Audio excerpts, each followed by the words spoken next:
Oh, man, it's crazy. Freaks me out to think about it. Joe Rogan says we live in the last truly human generation. And that makes sense if you think about it, because we are creating new forms of life, even though they're not completely living. Or are they? Johnny number 5. Just Johnny number 5. See, I'd like a Johnny number 5. Well, everybody wants Johnny number 5. But when he decides to kill you, it's kind of a bummer. True. He had a laser on him. He could have killed people anybody he wanted. Yeah. I mean, we want R2-D2. Like, I'd take an R2-D2. R2-D2. A BB-8. But R2-D2 didn't even have arms, so I don't know. That's true. C-3PO? I mean, he did. He talked too much. But he was a nerd. He was a nerd and he talked too much. That's true.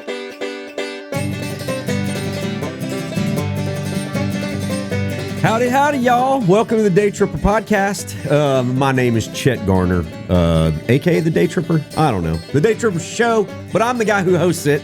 But the guy who co-hosts this podcast with me is right here on the couch, Daniel Meese. Hey. He's rocking and rolling. It is May 2024, and we're going to have a good time on this podcast. Woo. There's a lot to talk about. Straight off the jump, I got to do a shout out to our sponsor for this podcast, Don Hewlett Chevrolet. All right, Daniel, Mother's Day is coming up. Yes. Not only do you have a mom, you're married to a mom. This is true. And I don't know which one's more important at this stage in life. That always is kind of a thing I'm thinking in the back of my head, because you always have to appreciate your mom. Oh, of course. That's Mother's your mom. Day. But there is a point where when you get married and you have kids. Yeah. I mean, and also when your kids are younger. Totally. You got to help the kids. Oh, totally. It's not the kid's fault if their mom doesn't have a great Mother's Day. It's going to be your fault. Exactly. Our kids don't drive. They ain't going to drive to the flower shop. And so, we got double duty, basically, what it means. At what point do we get to start scolding our kids for not celebrating their mom, who's our wife? Do we ever get out of those duties of celebrating our wife, who's also a mom? So. I think it's 18. I mean, 18? Well, anyway, that's a total rabbit trail. A discussion for another day. You know, the best way to show your mom some love, get her a Don Hewlett Chevrolet. And now any mom would love that. Yeah, I know, right? Any mom. Any mom would love that. There. But, moms do love Don Hewlett Chevrolets. My wife drives a Don Hewlett Chevrolet. Actually, my mom drives a Don Hewlett Chevrolet. Really? They got a Tahoe from Don Hewlett. So we got Chevrolets. I say they got Chevrolets for moms of all sizes. Families of all sizes and moms of all sizes as well.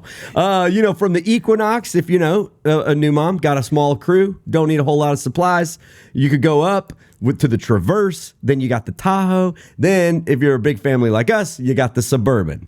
I mean, we fill up every seatbelt in that Suburban, man. It is. And the back is packed too. Yeah. So it gets pretty tight. It gets pretty tight in there, but SUVs of all sizes, and the basic idea is they have a large inventory of SUVs, which means if you could go and get one today, you're not going to have to wait around for an order. They've got, like I said, the whole spread of Chevy SUVs, so you don't have to special order anything. They got colors, they got trim levels, they got low finance rates. Go and see them down at Don Hewlett Chevrolet. Just get online, donhewlett.com. Check out their inventory. I think you'll be impressed with all the things you could have in your garage tomorrow. All right, so jumping in, it's May.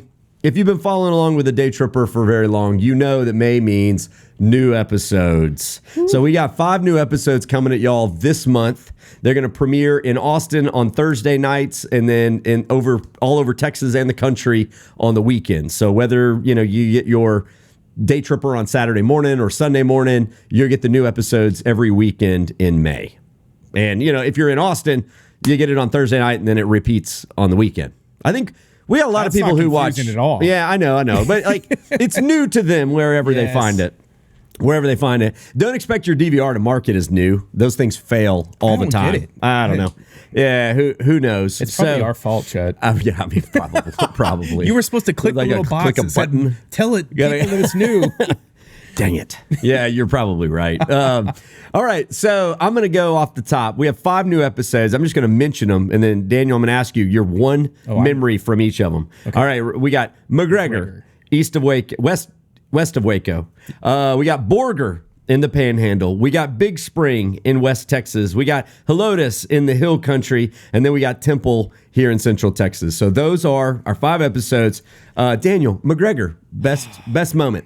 Oh, man. Best memory, best thing in the show. What do you think it is? Boom. This is so hard because I get so mixed up in my head when we go to so many places. You have a McGregor. You have anyone, or they're all jumbled? You just finished and delivered the episode. I know. I'm telling you, it's my brain. All right, I'll go with one. Swimming with otters. The otters were were amazing. So we went to a place called Blue Hills Ranch. We swam with otters. We had dinner with a giraffe, and we stayed in a pirate cabin. I mean, that's enough to be said about that. I'll say This is my cool off-camera moment, though. I got attacked by an emu. Yeah. What happened? Tell the story. Oh no, I was just trying to go to our little pirate cabin at night, and it was there. And Greg runs audio, and Greg and I are like, this thing looks like a dinosaur, man. The emus are scary. It was pretty crazy, and so we were like, got to get it past it. So we're keep going off, like veering off, and it kept following. It's giving you the emu eye. Gosh, they know y'all have food, man. Oh, they know. Vicious. They know something's up. Emus, like when you go through those drive-through wildlife safaris, it's the emus that you have to be scared of. Yeah. I mean, a buffalo put its whole head in your driver's seat, and you're like, okay, it's sloppy, but it's not. That emu, it looks, like they peck. It looks like a dinosaur that wants to eat you. All right, Borger, man, we were way up there. Way up in the hill, panhandle. Right in the middle. For me, I mean, just overall, it was just pretty up there. It was. And I kept expecting something different in my head because I haven't been up to the panhandle in a while. Yeah. I think the panhandle is one of the most underrated parts of Texas. Yeah. People dog it all the time, but between like the hills in Canadian, just the small town communities like Lake Meredith, Palo Duro Canyon, like there's so much to do up there. Good steaks too. So I'll just throw that out there. Yeah. Incredible steaks. We what's the history of Borger? I loved. I think that to me, I mean, Alabate's Flint Quarries is a national monument. That's like one of the most protected places in our country that people don't know about. But the history of the town, I mean, it was basically founded by a dude who then started his own mafia in the hill country, ran the thing. So he ran whiskey and brothels and guns, and the governor had to come in and enforce martial law twice to clean up the town. It's like it is waiting for a Taylor Sheridan movie to be made. Oh yeah, absolutely. Yeah, that like who cares about 1883, 1923? Just give me Borger. Borger by Taylor Sheridan. It's gonna be good. All right, Big Spring. Big Spring. Let's see. There was a thing that we ate in Big Spring. It was like a cream-filled pastry. Oh, you're jumping ahead. That was a Lotus. Wait, no. Oh, dang it. I am jumping ahead. See, I knew it. Okay. Big Spring. I'll go. Hotel Settles. The hotel was the big thing. Yeah, that thing was incredible. So, like, this billionaire from Dallas renovated a hotel down there. I mean, it was an abandoned, dilapidated piece of junk. Yep. 15 stories tall, and he sunk $32 million into it. And now it is immaculate. Amazing. Yeah. Absolutely amazing. Okay, now I'll let you go to your next one. Helotus. Yes. Okay. The cream-filled pastry. The cream-filled pastry. So dude, best cream puff on the planet. I don't even know. It was all. And she said they made one that was like the size of a pillow. Yeah. We have a funny conversation in the car about you wanting to sleep on it. All right, Helotus. For me, it was eating tamales at John T. Floors. John T. Floors is really cool. It is a classic Texas honky tonk. It is one of the finest in the state. It's iconic. It's old. Everyone has played there, and we got to go there. They have it used to be kind of like a grocery store, but they still sell some hot food. So you get a little nacho boat full of tamales and salsa verde. It's like, oh, that hits the spot. It did. It hit the spot. All right, Temple. I think Temple just shocked me overall because it actually had some decent things that were there, and that was our viewer's choice. It was. The people knew. I thought we were going to spend more time at Buc-ee's, to be honest. But hey, I mean, what do I know? Dude, back in a different time, like, I mean, a decade ago, going to a Buc-ee's, it was a big deal. It was a big deal because there was like the one in New Braunfels, or there was a couple. There were just a couple. There's tons now. There's so many. And I still love going to Buc-ee's, don't get me wrong, but you can't stop at every Buc-ee's. Exactly. Because I'm going to drive from Georgetown to Dallas, which I did last week. I do it, every few weeks. Mm-hmm. I'm going to pass 3 Buc-ee's. Now there's the big one in Hillsboro. Like, I can't stop at all of them. Of course not. So Anyway, I think it's good. There's more Buc-ee's out there. That's fine. Buc-ee's for the people. Bring the beaver to the people, but it has sort of diminished the specialness of it. Yeah, maybe so. It has. It has. So Temple has a railroad museum. I'll throw that out there. How many railroad museums have we been to on the Daytripper? We've been to a lot. Way too many. But they did have some cool little things that were different. And you had to go into the actual engine. That was cool. That was fun. That was neat. So Temple for me was making those kolaches with that lady, so Carol. She makes some of the best kolaches ever. She's off the highway, so she's not like one of those iconic road trip stops, but those are my favorite. When you find an authentic Czech kolache place that no one else knows about it. I mean, she's making her grandma's recipe. Like it was as close as you could get to having a Czech grandma. It smelled like heaven. Oh, the bread. Yeasty bread. Like we left some in the truck and had to go run do something. We came back. Every time. It was like, oh. It was like a fresh bread air freshener. The oven. Yes. Open the oven. Because it was hot that day. It was. So they would warm back up and fill the whole truck with yeasty deliciousness. Loved it. All right. So hopefully those are good teasers for you guys. Daniel, this past month, what you been up to? Well, these episodes, we are working like crazy to get them out so the people can see them.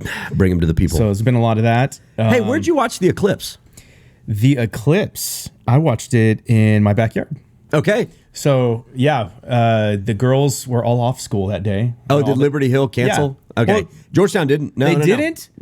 Nope. Education, baby. Oh, wow. We can't cancel school for 3.5 minutes. Well, I figured they were probably going to cancel school here, too. Yeah, for the chaos. The chaos of it. But, yeah, it was a little chaotic over where we were. It was... Georgetown didn't feel it too much. Really? I think if people traveled in from out of town... They went to they were going to the line. Exactly. The center line. Yes. And so Georgetown, like the center line had what, 4.5 minutes? Georgetown had like 3 minutes. Okay. It was enough. See, not that I couldn't have. Liberty Hill, we had about 4 minutes and 10 seconds, I think. Oh, so you were like really close to the center line. I think we were probably about 30 minutes away from the line. See? So we were pretty close. So that's probably got a lot crazier over there. Yeah. Now, But that was really cool. I knew it would be cool. I didn't expect it to be that cool. Yeah. I like it hit me just in a way. I'm like, I've never seen the Northern Lights, but I'd imagine something like that, or standing on top of a mountain, you know, when you get your breath taken away. Like, this is unbelievable. When you see something that cool, for me, that just points to something much higher to God. Yeah. And it's just amazing because what are the odds that something like this can happen? That all these things were put together in a certain there's like an architecture to the universe from a creator. Yes. Like, you see an imprint of God, His glory. Yeah, I love it. I thought it was super duper cool. It was neat. It got so dark compared to like what we were talking about. Yeah, because I knew it was going to get dark, but everybody's like, and I say everybody, the kids, and then also my brother and sister-in-law had come over to watch it in our backyard, and nice. Like, it's not going to get that dark. I'm like, guys, it's going to get dark. Yeah, it got dark. The stars, we can look up and see. Well, they were planets, but they were bright enough you could see them. Yeah, it was just awesome. It was awesome. Like in 2024, it's passing over Disney. 2044, it's passing over Disney. Oh, is it really? Yeah. Wow. If the world is still around, can you imagine what Disney's going to look like? That's going to be Disney crazy. World in Florida. Woo. So we should still be around for that one. I hope. We kept joking throughout the week, like, what are we doing the next day if the world's still here? The world ends. Like, yeah. when my kids left for school that day, I said, all right, I'll see you later. Maybe in heaven. Maybe. You know, like when we all get raptured, then there it goes. It was funny. Boy. No, the Eclipse was absolutely awesome. Another cool thing I did last month, and I know a lot of people came out to it. I got to perform with the Texas Philharmonic. So this is a symphony. It was a performance. Yeah, it was. It was a symphony of professional musicians that are all around Central Texas, and it's a full orchestra. And for some reason, unbeknownst to me, they invited me to come and be part of a concert. And so they played a piece based on each of the Six Flags of Texas. And it was awesome. Like, standing on the stage, like almost where the conductor stands, like hearing the swelling orchestra, it was one of the coolest things I've done. Like the Central Texas Philharmonic is absolutely professional. They do performances all the time. And most of these people are working musicians, whether they teach or do private lessons, or they're just professional symphonicers. So I don't know. Musicians, I guess is the word. Symphonists. I wanted to come up with a better word. Symphonists. That'll work. But so it was weird. Like we got to the Confederate flag and it was like, okay, how do you celebrate the Confederacy? It's weird, right? And I'm not going to get too deep into it, but it's like it bears with it a lot of complexities and emotions. But Stefan, the conductor, found this really beautiful piece called Lincoln Portrait. And so it's kind of about the life of Lincoln. Lincoln was kind of melancholy, and the piece is kind of melancholy, but then there's kind of these parade moments almost, like you can imagine him running for president. It's a really neat piece, but it has this narration in it. And being asked to do the Lincoln Portrait is kind of a big deal. So if you look online, like James Earl Jones has done it and all these fancy pants people. And the conductor's like, all right, Chet, you're going to do the Lincoln Portrait. I'm like, what? So I got to do this. It was awesome because it's got this very specific narration, and you do it like as the orchestra goes swells. It's a performance. And tyranny must end. Oh, it was awesome. I don't know if anybody recorded it, but I'd like to see it again. Well, maybe I don't need to see it again. It probably lives better in my mind than it actually was. All right, guys. So we have been busy this month, but so has Texas. While you've been listening to this podcast, lots of stuff's been going on in the Lone Star State. This is Meanwhile in Texas. Daniel, what did you find as far as news stories from the great, wild, and weird state of Texas? Oh, and there's so many great, wild, and weird things. Kind of like Jeremy, the Texas tortoise, who broke free, escaped to go find a lover. Tortoise on the run. To find a lover. Oh, he got lonely. Well, Jeremy. There was a story about this tortoise named Jeremy. Okay. He's 30 years old, 90 pounds, massive. That's big. Rock. Yeah. Of a tortoise, right? Uh-huh. Yeah. Not a turtle, tortoise. Yeah, a tortoise. Yeah. Well, people don't think about it, but that's a lot of mass. And if it wants to get through something, it can. Slowly. Yes. Like it just slowly go through a fence. This tortoise is known in the area. It's in Waller County, Texas. Okay. And so people know him, and he has this thing where he gets out. Oh, because I guess he can like wedge himself under the gate and then start digging and then make it out. Also, they said it's like a 250-pound pressure gate, but he's just popped it, taken off. So they have an air tag on linebacker. Oh, that's a good solution. In case he gets away. Why and not? There's been stories in the past where he's gotten out and they're posting pictures of him. It's like, if anybody's seen Jeremy, please, this is what he looks send Jeremy like. Home. Yes. Just pick up his shell and point him home. Oh my gosh, it'd be hard to pick up too. Dude, 90 pounds, yeah. Of a tortoise. And I'm sure he's going to get much bigger. So he goes out looking for love? So I don't think that they initially knew what he was doing, but when they found him this last time, he was found a lady? Was with his lover. He found he found his lover. That's how the story goes. That? Well, here's the thing that I didn't realize, but a tortoise can smell.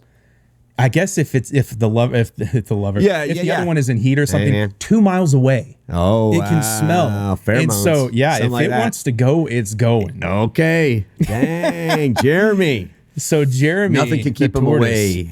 And apparently there's a thing that like everybody's always saying, or at least the owner of it. Yeah. Anytime that she goes back and looks, she's like, effing Jeremy. Oh. And so they sell shirts that just say effing Jeremy. Oh my gosh. Because that's their so he's kind of like slogan. A local hero. I guess he's a local hero. A lot of people know of him. Does he have his own Instagram? I think he does. Jeremy I think he's known. Tortoise. Jeremy the Tortoise. Oh, we're going to look this up. Jeremy the Tortoise. But that's a good idea. Throw an air tag on your tortoise. Oh, here he is. Yeah. Just in case. Jeremy _ tortoise. Hi, I'm Jeremy. A 1-year-old. Wait, no, this is a tiny tortoise. Never mind.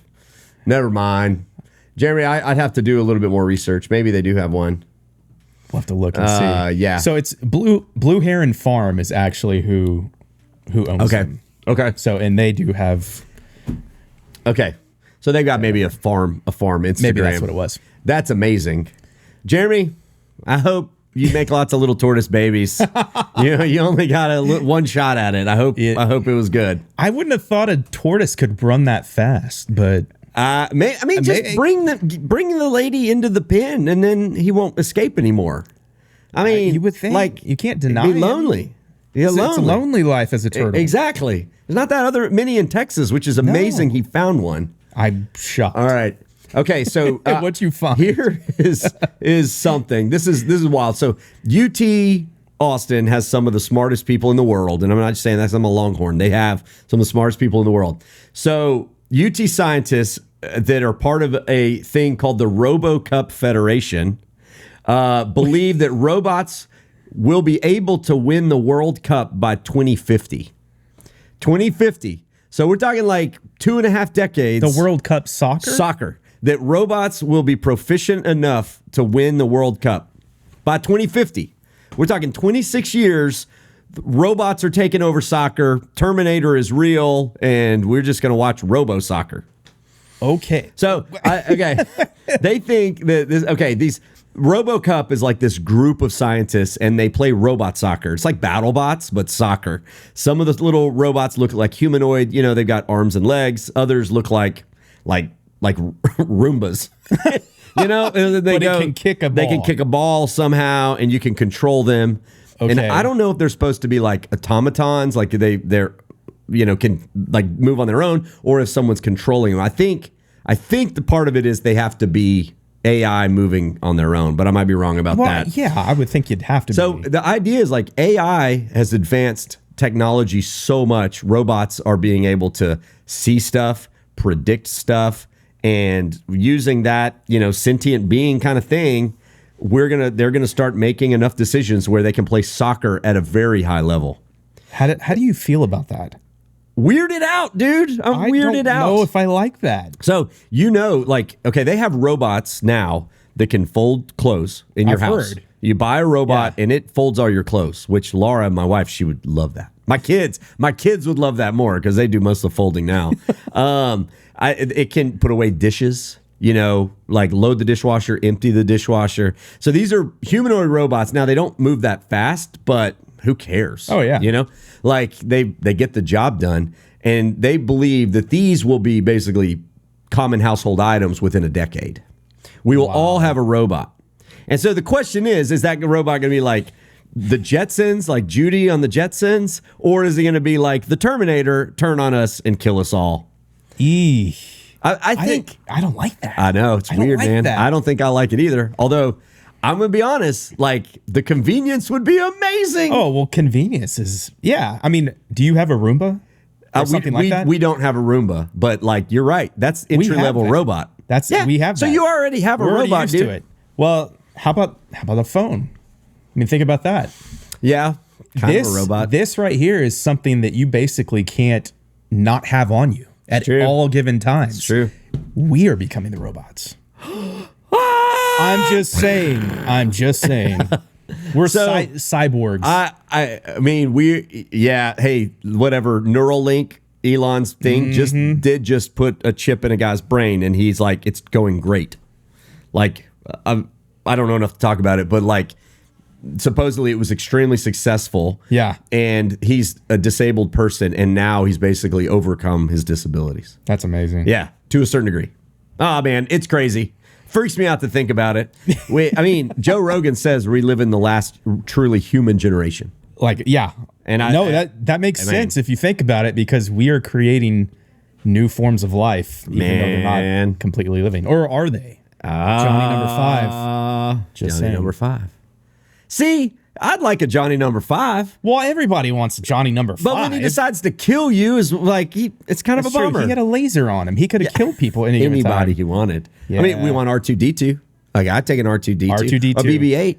But R2-D2 didn't even have arms, so I don't know. That's true. C-3PO. I mean, he did. He talked too much. But he was a nerd. He was a nerd and he talked too much. That's true. Oh, man. Love it. Okay. We're moving forward. Let's go into our Texas Music Minute. All right. So, you guys, Midland is back. Sort of. They weren't gone that long, but they've released new music. Midland is one of my favorite bands. They're based out of Dripping Springs. They're vintage country, retro country. They were one of the first acts to be like, look, bro country kind of sucks now. Let's play country like the old country. And so they've had a ton of hits, and they made 3 studio albums.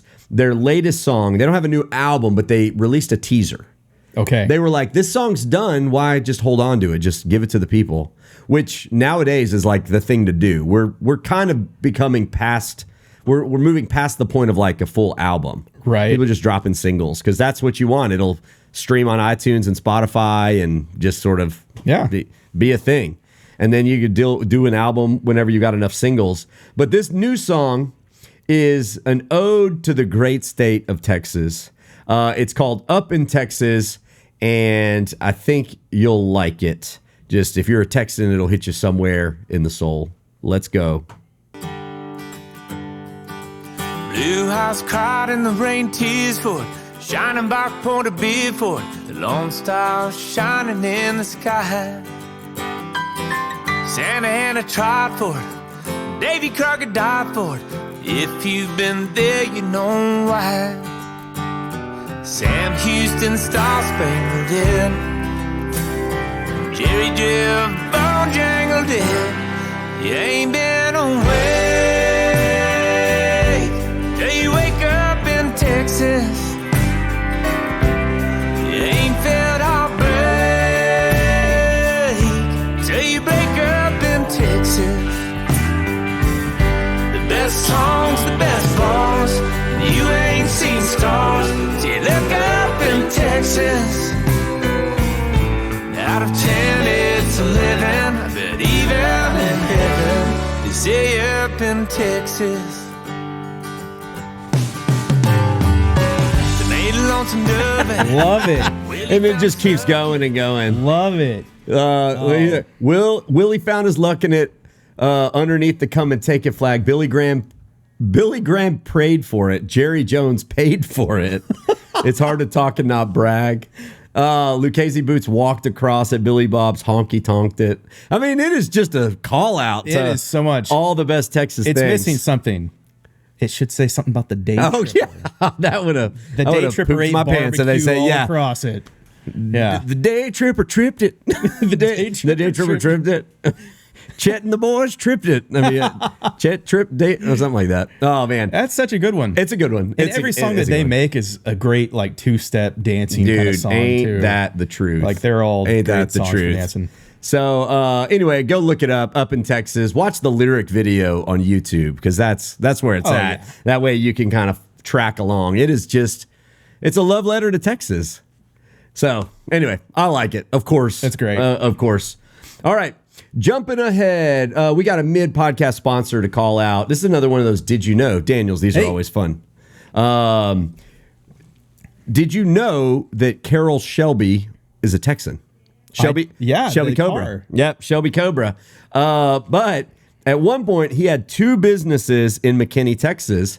One was a wheel company. Okay. That makes sense. He's a car guy. The other was a chili factory. Okay, he made chili seasoning. Yeah. What? I was like, huh? So I look it up. It is still there. You can buy Carroll Shelby's chili kit and make some Carroll Shelby. It's hot and it goes fast. I was going to say, either way, you're going fast. It's fast to the bathroom after you eat it. I don't know. But it's fun. And so the Collin County History Museum now has a brand new multi-screen video exhibit called the Carroll Shelby Experience that plays every hour. The museum is open. It is free. It is in downtown McKinney in the historic post office. Y'all need to go and check it out. Their exhibit, created in Collin County, is still running, all about all things wonderful in Collin County. If you've been listening to the podcast, you know of all the crazy people, things, products that have come from McKinney and Collin County. So go see them. Thursdays, Fridays, Saturdays, open to the public, totally free. Like I said, McKinney is fun, y'all. Go and check them out. All right, moving ahead. Questions from the backseat. Are we there yet? Hey, can you pass me the snacks? When are we gonna stop? I gotta go. First question comes from J. Rich K. Hey man, my wife and our fans, I'm wondering, have you ever thought about visiting the Sherwood Forest near McDade?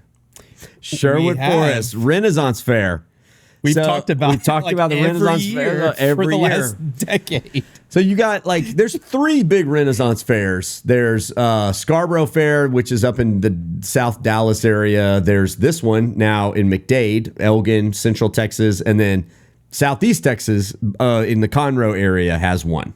That's the Renaissance Fair. Mm-hmm. Have you been to one? I've never been to a Ren Fest. Man, they're so much fun. Yeah. I've actually never been to Sherwood Forest in McDade. I need to go. A guy, Mark Wilson, who used to do music for the show and edit the podcast, actually is Merlin out there. Yeah. He does magic tricks. He's awesome. So, yes, we have. It's one of those. It comes up every November, and we're so busy. Or this one's in March or April. The McDade one is. Easier. Well, so our issue is always that we want to do it as an episode, like what he's saying. But if we did it as an episode, it wouldn't be able to show until the next year, which means that we're always having to be a full episode ahead in production. We're filming for the next season, which is hard for us to imagine because we're so buried in the current season. It's hard to think a year ahead. Yeah. So we would love to. We can make it work. We would. All right, here's the next one. Blanco Jason. I guess that's his name. Daytripper, the movie. When? ? I think he's been reading your mail. I know. I've been talking about a Daytripper movie for forever. It is going to be the dumbest movie that ever existed, but I want to make it so bad. The idea is that I take the crew out on the road to film an episode, but I'm not actually filming an episode.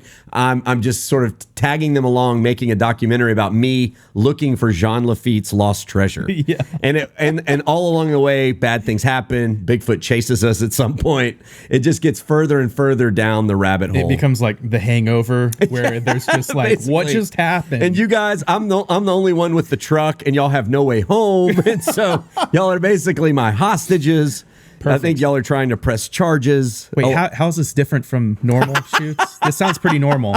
Is this a documentary? Yeah, it is. Okay, perfect. Basically, yeah. that's amazing. Yeah. Oh wait, getting drug on the road against my will. Basically every episode. Oh man, that's funny. So stay tuned. Maybe we'll make a Daytripper movie someday. All right, Russell Jernigan asked this question. It's a good one. Best chicken fried steak you've ever had? Woo. Do you have an answer to that? Okay, I will tell you one off the top of my head that I remember that was really good, and that is at the... Here it comes. It's in Green. Oh, at the Grist Mill. The Grist Mill. Oh, Grist Mill's top tier. That's a really good chicken fried steak. For sure. Also Bandera. Oh, man. That was a great chicken fried steak. The OST was great. I mean, Hay City Store with the jalapeno cream gravy. That one was amazing. I thought about one in particular that is from one of our upcoming episodes that knocked my socks off. Old Jody's in Temple. Old Jody's. So good. That was a solid one. Yeah. That was. And then there's even the classic places, Jake and Dorothy's, Mary's and Strawn. Dahlia in Liberty Hill. Oh, that's got a great... It's a jalapeno gravy again. I know. I love the jalapeno gravy on a chicken fried. Yeah. That's perfect. We need to give whoever created jalapeno cream gravy like a Texas Medal of Honor. Really? Is there something that we do in Texas, like a special acknowledgement? If there isn't, we should make it. We should make one. Daytripper Awards. If we can find... All right, here, the viewers... Where's the first place in Texas that served jalapeno cream gravy? Because they need something. They're getting the Daytripper's Medal of Freedom. It's a Blue Cross. Yeah, I'm not going to minimize, soldiers who win actual awards. This will be a really dumb award, but it will be dumb. But even soldiers will be like, well, yeah. Yeah, I wish I won one of those. Yeah, got a Purple Heart and all that, but I want one of those Daytripper Medals of Independent Freedom and Liberty. I can't tell you how many times jalapeno gravy has saved my life. Yeah. Or it might take it. I'm not quite sure yet. Very true. All right. Okay, let's keep going. Fan rants and musings. This is fun because these are people who just need to get something off their chest. Hey, Daytripper, I got a bone to pick with you. Oh my goodness, it's the Daytripper. We love your show.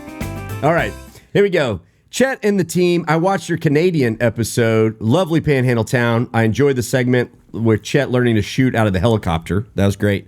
But I was surprised to see he was shooting herbicide at ash juniper trees. Contrary to the reputation, ash junipers are a vital piece of the Texas ecosystem and have been in the area well before human settlement. The Lady Bird Johnson Wildflower Center has a great write-up. They say it often becomes hated and targeted for removal. Sometimes invented rationalizations have given them the reason to do it. Landowners think it's a water hog, but it's a myth. Anyway, show is awesome. I was disappointed. Like okay, all right. This comes from Sam Rose. Sam, wasn't it cedars? It was cedars. Well, ash juniper cedars. Okay. They're called cedars, but they're technically ash junipers. Okay. Yeah, that's just, I don't know why we call them that, but we do. So I was like, okay, Sam, I've heard this a lot of times. Is the cedar the enemy or is it a friend? Mm-hmm. And so I did some research, Daniel, and it turns out we have differing opinions on this. So the people from the Forest Service say, it's not all good, but it's also not all bad. So let's give a little cedar history. Yes, the cedar creates the world's worst allergies. I mean, they're that's awful. Strike one they're awful. Cedar fever, that's a reason to just bomb them all. They do drink tons of water every day. 35 gallons a day, we estimate. So the water hog theory, I think it's more than a theory. I'd like to learn a little bit more about that. But what I found is it is a very thirsty plant. And I know this in the hill country where they've taken the cedars out, the springs start to flow again. I've heard that from So, yeah, Bamberger Ranch did that. And so, bad allergies, drinks lots of water. It is taking over grasslands where it was not previous. So the good part about it, native plant. Yeah, okay. The ones that are really old are really beautiful.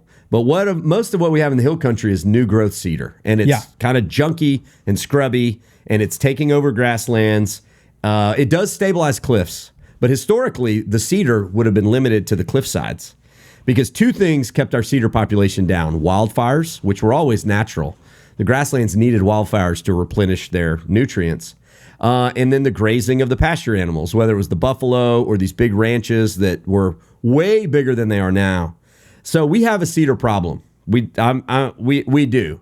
And so I'm going to come down. This might just be my opinion. I think we got to get these cedars under control. They're way beyond where they ever were. And in Canadian, where we were bombing them, that's because they were never in Canadian. They've spread up through Austin. So we're trying to get them out of there so we can reclaim our grasslands, which the ecosystems naturally need the grasslands. So I'm not in favor of killing every cedar, but let's push them back to the corner they were supposed to be in rather than just letting them run amok. And that's what they'll do. They're nasty little trees. Nasty little trees. But I do appreciate the opinion. I mean, I do like it. Absolutely. Like we should have this discussion. It hurts me to kill any tree, but I think there's some that are justified. We just talked to a lady. She was like, "Oh yeah, all those oak trees, those are non-native. We need to take them out." Oak trees. I know, that was crazy. They were native to certain parts, but like when we think every prairie should be full of oak trees, not the case. Yeah, it's not how it should be. All right, so here we go. This comes from George Spalding. No more East Texas shows, please. Let's keep our special area special. The last thing we need is to get, quote, discovered. That's like both a compliment and a whatever, like a challenge, I guess. So, George, we know East Texas is beautiful. I love East Texas. We've made some fun shows in East Texas, whether it was Nacogdoches or Crockett or Lufkin. And sorry, George. People are going to find out. Yeah, people are going to find out. And it is a very special part of Texas. We agree on that. We're going to spread it out. I think we're going to make a Jasper episode this coming season. Really? Jasper. Yeah. All right. That's a town with a bad reputation. So we're going to get out there and show people it's actually really great. Okay. This is fun. This is one of the meanest emails we've ever gotten. Oh, boy. It comes from a guy named Jeff Friend, which is ironic because he's the meanest friend I've ever had. Yeah. He said this, just no intro. I must remind you, the star of your show is Texas, not you. Unfortunately, you have become to think you are more important than Texas, and this is why any Texan would watch your show. This is a huge misconception. It's weird grammar. Your audacity that you are important has gone to your head and blinded you. The history of Texas is a great idea, but you thinking you are more important is irresponsible and egotistical. Dictionary, egotistical. Definition from Oxford language. Adjective, excessively conceited or absorbed in oneself, self-centered. Quote, he's selfish, egotistical, arrogant. Let me remind you, an ego is a false facade with its genesis in insecurity. To think you are more important than you are. You're actually what I'm talking because you show your insecurities. Again, this is like voice to text maybe. What lives between your ears on every show, you make it so blatant. More proof in the pudding. You think anybody enjoys watching you feed your face, especially when it's free? Info on the quality of restaurants is admirable. Just to mention their enterprise is all we need. You fail us when you become to think viewers want to watch you eat for free. For free? For free. I don't know. It raises the concern of what you're receiving in return when you showcase other restaurants with free food. We've never gone to a restaurant. Why does he think it's all free? I don't know. You are so egotistical to think you focus, you're blind, you lose viewers, you lose your integrity. He keeps going. And then to make it the thing, he goes, blah, blah, blah. You have small man complex because you thought, how often has this been your last thought before you fall asleep at night? What? And then there's something here about like putting my family on it. Is no one wants to watch my family. How dare I think that people want to see my family? This is so, Jeff, you make some really good points. We're going to stop doing the show. I think, Chet, I've been telling you this for years. I know. Nobody wants to watch you eat. Yeah. And why's your family on the show, Chet? Come on. Yeah, you have been. Forget it. Let's cancel the whole thing. Jeff's show is be like, hi, this is a burger place. They serve burgers. Bye. And then just move on. I'm Jeff, but don't worry about me. Don't worry about me. I'm not the important My name part. is not important. The Daytripper with name not important. With fill in the blank. Fill in the blank. Oh man, Jeff, this email really did give us a kick because it was long, it was thought out. You spent a lot of time. You even got your dictionary off the shelf. Yeah, to write us a letter, and it was just so mean that we appreciate that. We're trying to bring more joy to the world through silly skits and showcasing small family businesses. And this email just shows that we haven't finished our job yet. We need to bring more joy to the world. Something I'd like to point out is every place we go, we always offer to pay. The free food thing is, that's a red herring. If somebody does give us free food, it's not arranged ahead of time. It is not arranged. We offer to, nobody pays to be on the show. And we wouldn't let somebody pay. No. That's not the show. It would turn into whoever's the highest bidder gets on the show. Yeah. And there would be some high bids. I'm sure. We would make way more money being a pay-for-play show. Cities would pay. Restaurants would pay. And the show would be boring. Attractions would pay. The show would be terrible. It'd be look like a big commercial. Yeah. That's not us. We pick the restaurants. They don't pay anything. Sometimes they comp the food, but that's after it. We offer to pay. Yeah. Every time we leave, we say we got to go settle up, and sometimes they're like, no. Sometimes they're small business and they accept money. We always offer to pay. Yeah, we always offer to pay because we are not saying nice things because we're getting something in return. We're finding businesses that are worthy of showcasing, and we showcase them. Absolutely. That's what we do. All right, Jeff. Hope things get better for you out there, buddy. All right, let's wrap this one up. Thank you to our sponsor, Don Hewlett Chevrolet. Our other sponsor, Collin County History Museum. Y'all go and support both of them. Let them know you listen to the Daytripper podcast. While you're doing things on the internet, like, subscribe, give us a rating on the podcast. Ooh. I think that makes a huge difference. Give us a positive rating. Positive rating. 5 stars. Jeff, you stay away, buddy. Yeah, Jeff. Jeff, don't worry about it. I don't know if Jeff has a podcast. He put his phone number here. We should call him on the next podcast. Ooh. Yeah, that would be pretty fun. All right. So we'll see y'all next time on Talkin' Texas. Bye. Oh, wait. One more thing. Alex Fort, our producer over here on the Mix Master. Shout out to Alex. Alex. He's also making all the awesome reels that you guys see excerpts from this. So. Alex, put your hand out so they can at least see a hand. Hey, that's Alex, everybody. All right. Thank you, Alex. And vaya con Dios, amigos.